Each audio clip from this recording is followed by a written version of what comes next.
about. So gentlemen, you can't forget about the Pakistan Supremacy. They're here to play. Our boy Phallic.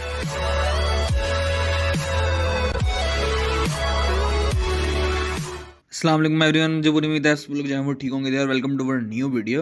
यार आज जो है वो PMGC का जो है वो फर्स्ट दिन था। पाकिस्तानियों के लिए जो है वो ये फर्स्ट दिन था, क्योंकि टीम आई8 के जो है वो आज मैचेस थे। जो है वो टीम आई8 की एक रवायत सी बन चुकी है कि जो पहला दिन होता है किसी भी इवेंट का वो बड़ा अच्छा स्टार्ट करते हैं। तो पहले ही मैच में जो है वो टीम आई8 ने चिकन डिनर भी किया था और काफ़ी जो है वो अच्छी फाइट्स रही आज के दिन में। और टीम आई8 जो है वो इस वक्त थर्ड के ऊपर जो है वो स्टैंड कर रही है ओवरऑल स्टैंडिंग्स के अंदर। तो एक काफ़ी जो है वो अच्छा रिजल्ट है कंसीडरिंग ये पीएमजीसी है और अभी डे 1 है आज। तो लेट्स सी, जितनी भी मैंने फाइट्स हैं वो मैंने सारी इस वीडियो के अंदर ऐड कर दी हैं। और जैसा कि आपको पता है कि यार इवेंट का सीज़न जो है वो शुरू हो गया, तो अब रेगुलर वीडियोस भी जो हैं वो आती रहेंगी। तो मेक श्योर आपने चैनल सब्सक्राइब कर देना है और आगे जो है वो आप ये फाइट्स वगैरह एंजॉय करें। Absolutely. I mean, when you look at the teams how they finished in EMEA, IWNRX is the team from EMEA that performed the worst out of the qualified teams coming into this tournament. So the fact that they're able to stand up, have a performance like this in their first game is a great indicator of potential great things to come for them. But now it's I8 towards the western side. They do get the circle and they will get rid of the Lone Ranger down towards the south of Nightmare Galaxy. So Nightmare Galaxy picking themselves up third place, but this is likely done for Tianba. It's a good initial pick-off, but with just one player remaining, it's going to be hard to deal with. Now will be I8 picking themselves up the first win here in Group Red. Gentlemen, you can't forget about the Pakistan Supremacy. They're here to play. Our boy Phallic and I8 in total with the roster swap they had, taking Crypto out, bringing Naki in. We got to see how well of a team they could be when it came to PMSL CSA Max, and I am so happy to see them have such great success in the first match of the day. I was scared for any team to go on a 50-meter radius of Phallic, because if he has nades, you're done.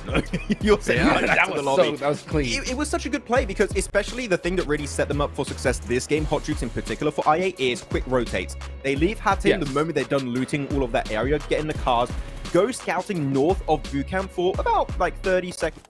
Falcons Force though finding Malloy, 3 eliminations for them and doing a great job as 60 has to send away.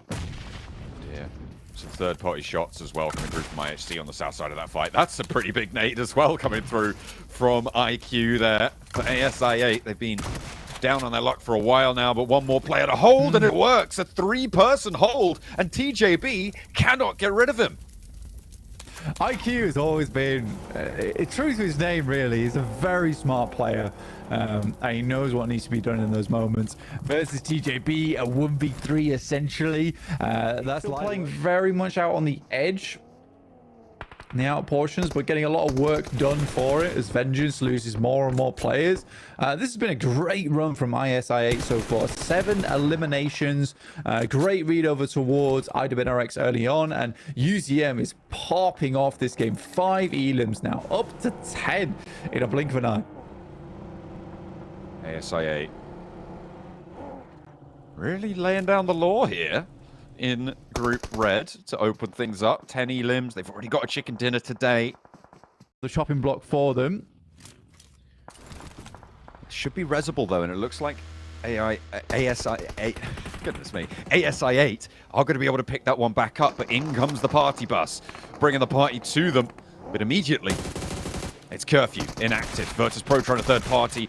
QZ trying to hold off that third party angle. Gets a lot of damage. First aid off. Allows the cross as well. Yeah, which is problematic. Very, very well played to Phallic, isn't it? Because he's trying to get ahead of the situation already. Immediately picks up that shot over towards Icy. Koa is able to find the nade over towards Phallic, and now it is a 2v3 here for Virtus Pro.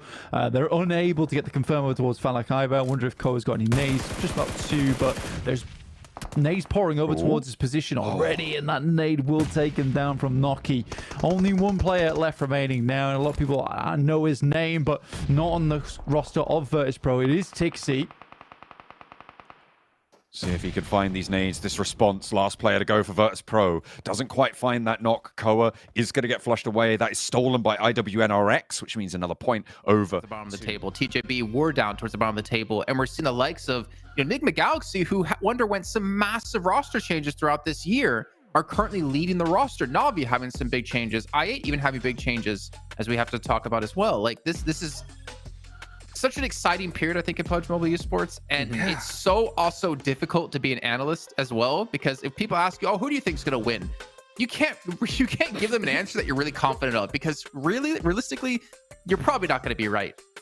Yeah, it comes down to who's feeling it. Like, really, who's feeling it? Who's going to be able to make those plays at the right time? I mean, yeah, you know, prior, you know, when it was like the points were really heavy towards like surviving, at that point, it was just like, okay, who got center circle?